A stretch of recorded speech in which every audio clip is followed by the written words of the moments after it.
नमस्ते, क्रिकेटनॉमिक्स में आपका स्वागत है। मैं हूं रोहित। आप मुझे सुन भी रहे हैं और देख भी रहे हैं। अब जो महत्वपूर्ण मुकाबला होने वाला है एमआई और गुजरात टाइटंस के बीच में, उसे जबरदस्त क्लैश माना जा रहा है। एमआई जिसने बहुत ही आसानी से जो है पिछली बार आत्मसमर्पण कर दिया था जीटी के सामने, लेकिन इस बार मुझे जो लग रहा है जिस तरह से एमआई वापस आई है और प्रचंड फॉर्म की तरफ बढ़ रही है, जिस तेजी से बढ़ रही है, 8वें नंबर से तीसरे नंबर पर जिस तरह से वो जंप कर गई है, शायद कि कोई ऐसी टीम आईपीएल में नहीं है जिसने इस तरह से किया हो, 8वें नंबर से सीधा तीसरे नंबर पर गई हो इस आईपीएल में। और जिस तरह से वो बड़े बड़े चेस कर रहे हैं, खासकर ये जब फॉर्म में वापसी हुई है हर प्लेयर्स की उनके, अगर रोहित शर्मा को छोड़ दिया जाए और टीम डेविड को छोड़ दिया जाए, टीम डेविड भी चले हैं कई मौकों पर, रोहित शर्मा थोड़ा सा क्लिक नहीं कर पा रहे हैं, तो वो बहुत ही खतरनाक नजर आ रहे हैं। खासकर अगर बात करें सूर्य कुमार यादव, ईशान की बात करूंगा कि ईशान किशन जिस तरह से खेल रहे हैं वो बहुत ही मतलब तूफानी बल्लेबाजी इसको बोल सकते हैं आप।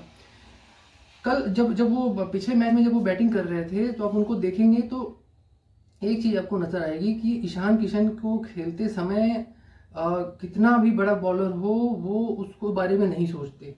आप जब आप देखेंगे आपको एक चीज साफ दिखेगी कि आरसीबी की जो बॉलिंग थी, जिस तरह से उन्होंने डिस्ट्रॉय किया उसको, वो बहुत जबरदस्त था। खासकर उस समय जब बात करें, अगर जब आरसीबी की जो टॉप क्लास की जो बॉलिंग थी, यानी अपर क्लास की जो स्ट्राइकर बॉलर थे, उनको जिस तरह से खासकर ईशान किशन ने जिस तरह से धुलाई की, वो बहुत ही देखने लायक था और मजेदार था। और उनके ही बदौलत जो 50 रन की जो साझेदारी रोहित शर्मा और इनके ईशान किशन के बीच में हुई, उसकी बदौलत जो है एमआई को एज मिला और एमआई ने 200 के स्कोर को बहुत छोटा कर दिया। खासकर जब फिर आप जानते हैं मध्यम क्रम के जो नंबर 1 बल्लेबाज हैं सूर्य कुमार यादव, उन्होंने जिस तरह से चेस को छोटा किया, फिर उसके बाद निहाल बडेरा का लगातार फॉर्म जबरदस्त चल रहा है।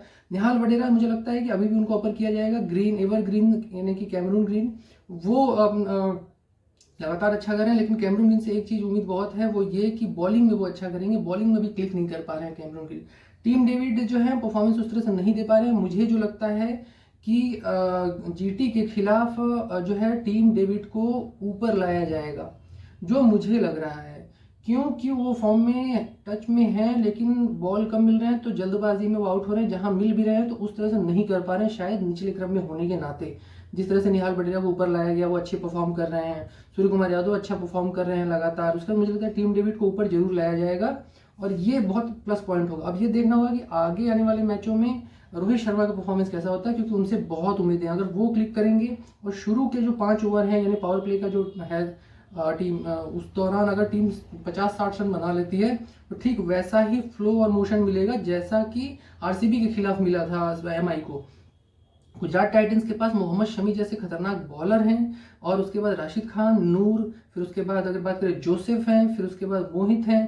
तो ये ऐसे बॉलर्स हैं जो लगता है कभी भी जो है वो चीज़ें पलट सकते हैं, और खासकर मोहम्मद शमी तो बहुत ही खतरनाक है। तो लेकिन जिस तरह से आरसीबी के खिलाफ जो है एमआई ने विकेट नहीं दिए हैं शुरू में, और जिस तरह से वो चेस कर रहे थे शुरू के 5 ओवर में, जिस तरह से वो खेले हैं, मुझे लगता है कि जीटी के खिलाफ अच्छी रणनीति हो सकती है, बस अगर विकेट न दे। अगर वो विकेट नहीं देंगे तो फिर मुझे लगता है कि एमआई को हराना बहुत मुश्किल काम है।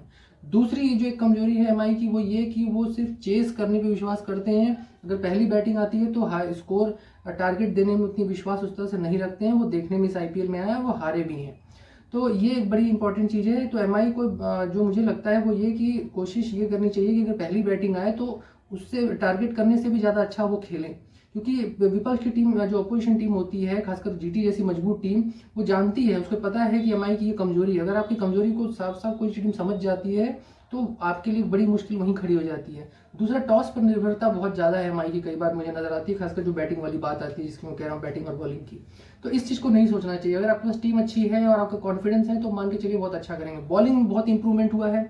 आकाश मेदवाल ने जिस तरह से बॉलिंग की है पिछले मैच में, जिस तरह से अंतिम ओवर डाला उन्होंने, 6 से 7 रन दिए, वो बहुत ही इंप्रेसिव था। फिर उसके बाद क्रिस जॉर्डन का आना मुझे लग रहा है बहुत इंपॉर्टेंट लगा। खासकर बात करें, उन्होंने हालांकि 35 से 40 के बीच में उन्होंने भी रन दिए, लेकिन आर्चर के कंपैरिजन में उनकी बॉलिंग में थोड़ा सा मुझे लग रहा है धार नजर आ रही थी, और उन्हीं के क्लास के वो बॉलर नजर आ रहे थे। हालांकि आर्चर थोड़े से यंग है, इस नाते जो है उनसे कंपैरिजन नहीं कर सकते, लेकिन उनके ही लेवल पे वो बॉलिंग करते हैं, खासकर क्रिस जॉर्डन की बात करें अगर।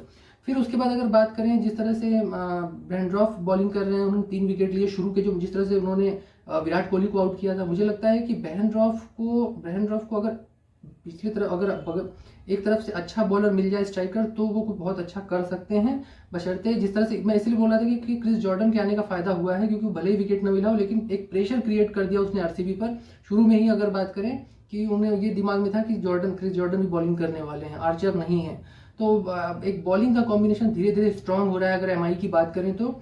और जो मुझे लग रहा है, और कार्तिकेय की बात करूँ, तारीफ करनी होगी कि उन्होंने पीयूष चावला के साथ जो कॉम्बिनेशन बनाना चाहिए वो बहुत ज़बरदस्त था, क्योंकि पीयूष चावला लगातार पूरे आईपीएल में विकेट्स लिए उन्होंने, एक मैच छोड़ के, जो पिछले मैच था और इससे पहले एक और मैच था उसमें, तो वो बहुत इंपॉर्टेंट है। और जिस जिस समय वो विकेट लेते हैं उस समय प्रेशर क्रिएट करने का एक चांस होता है एमआई को। मुझे लगता है वहाँ पर किसी एक बॉलर की ज़रूरत होती है, वो जो है वो कार्तिकेय हो सकते हैं, कुमार कार्तिकेय हो सकते हैं। आकाश मेघवाल मुझे लगता है शायद उनसे ओपनिंग बॉलिंग कराई जाए या जॉर्डन से कराई जाए, दोनों में से कोई एक हो सकता है, क्योंकि आकाश मेघवाल जो है वो डेथ ओवर में बहुत अच्छी बॉलिंग कर रहे हैं। और डेथ ओवर में आकाश मेघवाल और ग्रीन की जो जोड़ी है उसकी वजह से रन पिछले 5 ओवर में जो पिछला मैच था आरसीबी उसमें कम गए, और शायद वहीं से एमआई ने वापसी की। जो जब देखिएगा आपको याद होगा मैक्सवेल जब आउट हुए 13-14 ओवर के बाद, 134 के बाद जो स्कोर चल रहा था, तो वहां से एमआई ने वापसी की और 200 के अंदर बहुत ही मुश्किल से आरसीबी चेस कर पाई थी।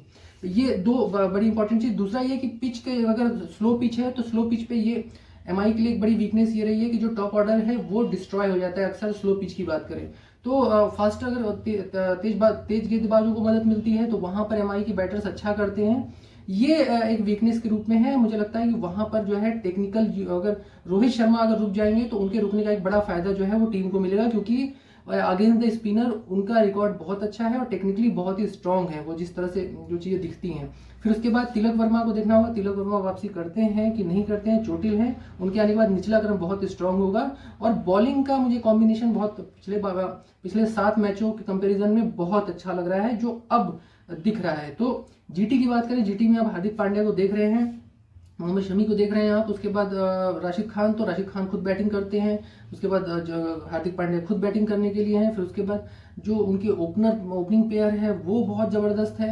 अब ये देखना होगा कि जीटी के जो ओपनर्स हैं उनसे जो है वो एमआई कैसे निपटती है, क्योंकि जीटी को ये बात पता है कि अंतिम के 5 ओवर में एमआई रन देती है, हालांकि उसने पिछले मैच में इसको ठीक किया है, लेकिन अब वो इस चीज़ पर नज़र होगी। तो कुल मिला के बॉलिंग अभी भी एमआई की जो है क्वेश्चनेबल, थोड़ा सा वरीज होना कम हुआ है, लेकिन फिर भी जो है एक टीम के लिए, एक टीम के नाते जीटी हमेशा नज़र रखेगी।